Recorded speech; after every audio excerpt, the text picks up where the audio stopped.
Halo guys, kembali lagi dengan saya Evan. Cerita kali ini kita akan membahas film kisah nyata lagi ya, yaitu tentang para prajurit Jerman yang begitu menderita pada pertempuran Stalingrad. Mereka harus bertahan dengan keadaan musim dingin yang begitu ekstrim dan selalu waspada terhadap serangan pasukan Uni Soviet. Yaudah guys, daripada kalian penasaran, ini dia alur cerita film Stalingrad tahun 1993. Cerita ini dimulai pada tahun 1942, tepatnya di Italia. Di sana, terlihat beberapa tentara Jerman sedang menikmati cuti setelah mereka bertempur di Afrika Utara. Dua prajurit itu bernama Rolle dan Reiser yang sedang bersantai menikmati liburan.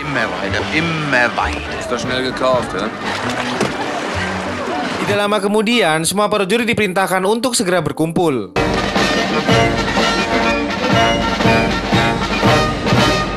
Setelah mereka berkumpul, lalu mereka diperkenalkan dengan komandan baru yang bernama Letnan Hans von Wiselen. Ia ini adalah komandan Peleton 1 Kompi 2 yang diketahui unit mereka akan segera dikirim ke front timur untuk berpartisipasi dalam pertempuran Stalingrad. Kereta pun diberangkatkan dan terlihat beberapa prajurit begitu menikmati perjalanan mereka. Sementara Han sedang menulis surat untuk kekasihnya yang sangat ia rindukan. Ternyata guys, Han ini baru pertama kali maju dalam pertempuran di garis depan. Singkat cerita, kereta itu sudah sampai di Uni Soviet. Namun di sana mereka melihat beberapa prajurit yang sedang terluka akibat pertempuran sebelumnya.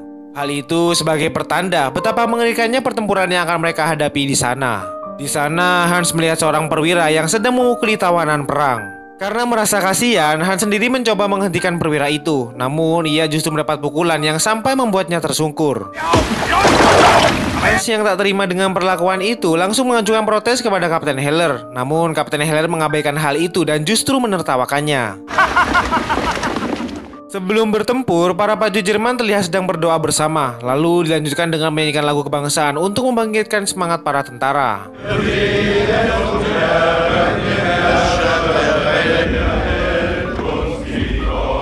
Serangan pertama itu dilakukan oleh para tentara Jerman dengan menghujani tembakan senjata artileri ke area medan pertempuran.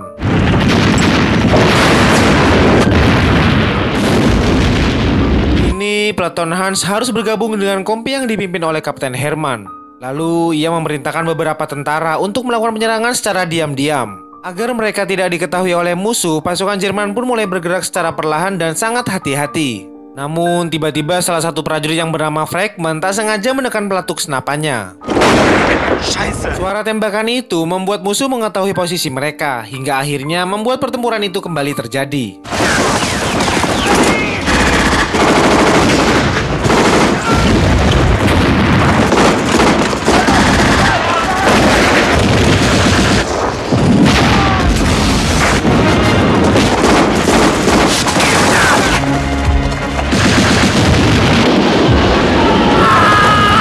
Lalu meminta Gigi untuk melindunginya dan menembak apapun yang terlihat. Namun Gigi yang ketakutan justru menembak temannya sendiri yang membuatnya tewas.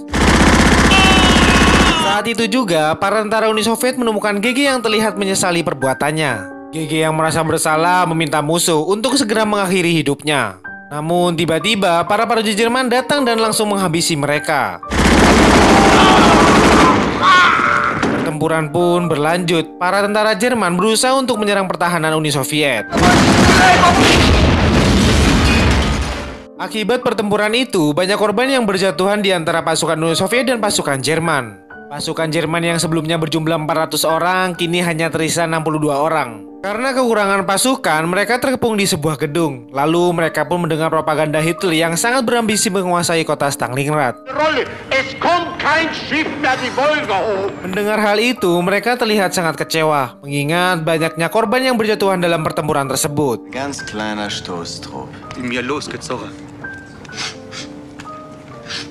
Tiba-tiba, salah satu prajurit Jerman yang bernama Müller menembak ke arah persembunyian musuh.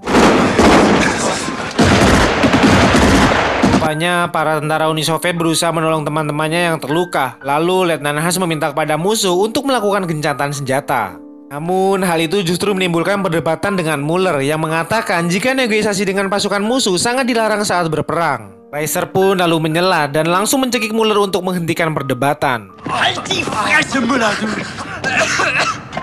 Bersama Raiser, Letnan Hans harus menjadi sukarelawan. Mereka ingin membawa kembali prajurit yang terluka, disusul dengan tentara Uni Soviet yang muncul secara bersamaan. Tanpa diduga, tiba-tiba terlihat seorang anak kecil yang bernama Kolya menghampiri seorang prajurit Uni Soviet yang terluka. Dan di saat gencatan senjata itu, mereka pun menjalin keakraban dengan bertukar makanan satu sama lain. Namun, tiba-tiba Muller melanggar perjanjian dengan melepaskan tembakan ke arah prajurit Uni Soviet. Beruntungnya, tiada korban jiwa dalam pertempuran singkat itu. Letnan Hans membawa Kolya sebagai tawanan perang, lalu ia mengancam akan menghakimi Muller. Namun Muller yang keras kepala justru balik mengancam. Ia akan menceritakan kepada atasannya bahwa Letnan Hans telah melakukan kontak ilegal dengan pasukan musuh. Raiser yang terpancing emosi kemudian mempermalukan Muller. Keesokan paginya, ternyata semua pergerakan Jerman telah dipantau oleh sniper Uni Soviet. Lalu seorang utusan Jerman tiba-tiba datang membawa persediaan makanan dan beberapa surat untuk para prajurit.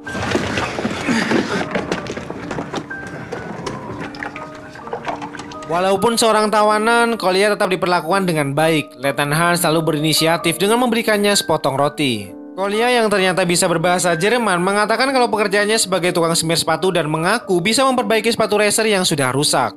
Para prajurit Jerman yang sedang berlindung tiba-tiba dikejutkan dengan serangan pasukan Uni Soviet.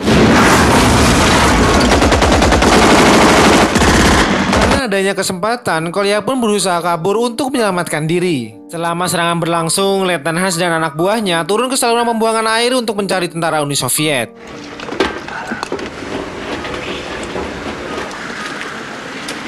Namun, Letnan Hans justru terpisah dengan anak buahnya yang tak disangka ia bertemu dengan wanita Uni Soviet yang bernama Irina.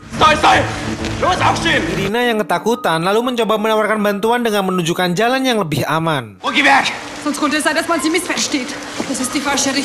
Namun, Irina justru mendorong Letnan Hans hingga terjatuh ke dalam air.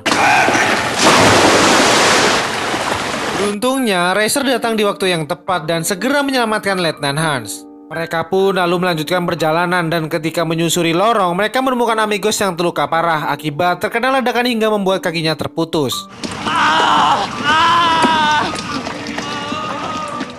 Singkat cerita, mereka pun membawa Amigos ke pusat bantuan medis. Amigos yang menjerit kesakitan membuat Raiser sangat panik, lalu ia mengancam petugas medis untuk segera menolong nyawa temannya. Namun, petugas medis itu justru menyuntikkan suatu cairan yang membuat Amigos harus tewas. Kemudian, Kapten Heller menahan mereka atas laporan dari prajurit yang berselisih dengan Letnan Hans terkait masalah negosiasi dengan pasukan Uni Soviet. Ditambah lagi, bawahannya telah berani mengancam petugas medis. Hingga akhirnya, mereka pun dihukum untuk membersihkan ranjau darat.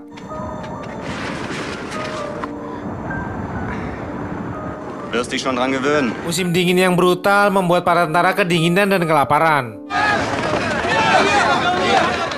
Malam harinya, Kapten Hermann menugaskan kembali prajurit yang diberi hukuman untuk bertempur di garis depan menghadapi pasukan tank Uni Soviet. Mereka lalu diperintahkan untuk mempertahankan wilayah itu dengan cara apapun, dan jika itu berhasil, maka mereka akan terbebas dari hukuman secara terhormat. Kemudian, para prajurit itu berpikir bahwa itu sama saja dengan misi bunuh diri, tapi apalah daya, mereka semua tidak punya pilihan selain harus maju ke medan pertempuran.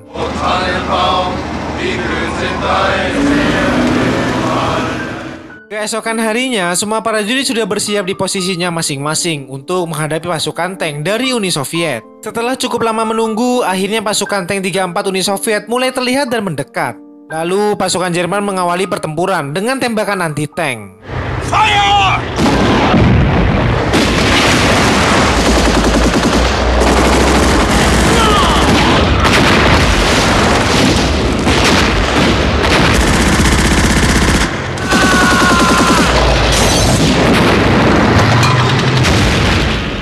Dengan perjuangan yang luar biasa, akhirnya pasukan Jerman berhasil memenangkan pertempuran dan Letnan Hans bersama bawahannya terbebas dari hukuman yang telah diberikan. Setelah itu, Kapten Heller memerintahkan Letnan Hans untuk mengeksekusi warga sipil yang telah mensabotase peralatan milik Jerman. Ternyata Kolya berada di barisan para warga sipil. Lalu Letnan Hans bersama Raiser berusaha menyelamatkan nyawa Kolya dengan mengatakan bahwa Kolya telah membantu para prajurit Jerman. Namun, kapten itu justru menolaknya dan tidak menerima alasan apapun. Bahkan ia mengancam jika tembakan mereka meleset, maka mereka akan menjadi sasaran eksekusi selanjutnya. Und wenn sie nur einmal daneben schießen. Dengan berat hati, akhirnya mereka pun mengeksekusi para warga sipil.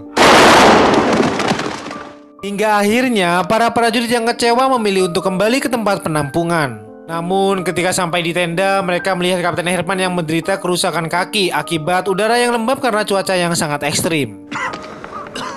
Dalam kondisi seperti itu, jelas Kapten Herman tidak bisa berjalan dan tak lama kemudian pesawat Jerman menurunkan suplai makanan dari pesawat. Tanpa pikir panjang, para tentara yang kelaparan langsung mengambilnya dan memakannya dengan sangat lahap. Tidak lama kemudian, seorang kapten datang dan langsung menodongkan senjata. Letnan Hans yang merasa terancam mencoba mengalihkan perhatiannya dan langsung dilumpuhkan oleh Rollo. Tanpa sengaja, GG terkena tembakan Kapten Heller. Reiser pun lalu mendekatinya, namun naasnya guys, GG sudah tewas. Rollo yang sudah emosi seketika langsung menembak Kapten Heller. Singkat cerita, mereka telah sampai di sebuah gedung yang dipenuhi makanan dan minuman, serta mereka juga membawa Kapten Herman yang tidak bisa berjalan. Bahkan di sana mereka menemukan Irina guys yang sedang terikat di sebuah ranjang. Merasa kasihan, mereka lalu melepaskan Irina, sementara Kapten Herman yang kecewa berusaha menodongkan senjata kepada mereka. Kapten Herman menganggap anak buahnya telah membelot dan menjadi pengkhianat. Karena merasa tertekan, Otto kemudian mengakhiri hidupnya dengan menembakkan pistol di kepalanya. Heil Hitler. Rollo yang masih patuh dengan atasannya membawa Kapten Herman keluar dari tempat itu. Sesampainya di luar, Kapten Herman pun tewas akibat infeksi luka di kakinya. Di sana, ia juga melihat para tentara Jerman yang sudah menyerah kepada Uni Soviet.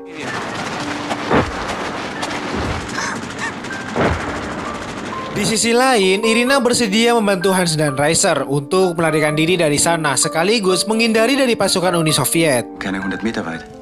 Was macht das schon? Mereka pun akhirnya keluar dari sana dan terlihat sangat kelelahan setelah melewati perjalanan yang cukup panjang. Dari kejauhan, mereka melihat kedatangan para tentara Uni Soviet. Irina pun justru berteriak yang mengakibatkan dirinya tewas ditembak Reiser. Mereka berdua pun akhirnya berhasil lolos dan pergi melanjutkan perjalanan. Namun, Letnan Hans yang sudah kelelahan tak sanggup lagi untuk berjalan karena dinginnya salju. Hingga akhirnya, Letnan Hans pun tewas di dalam dekapan Reiser. Reiser hanya bisa terdiam, menemani jasad Letnan Hans dan membiarkan salju menyelimuti tubuhnya hingga ajal datang. Dan film pun berakhir. Banyak pelajaran yang bisa kita ambil dari film ini guys. Seperti halnya sikap prajurit Reiser yang patuh dengan sumpah prajurit dan sangat setia terhadap atasannya. Yaudah guys, semoga cerita kali ini bisa menghibur kalian semua. Dan terima kasih banyak telah menonton video ini sampai akhir. Dan sampai jumpa di video selanjutnya. Dadah.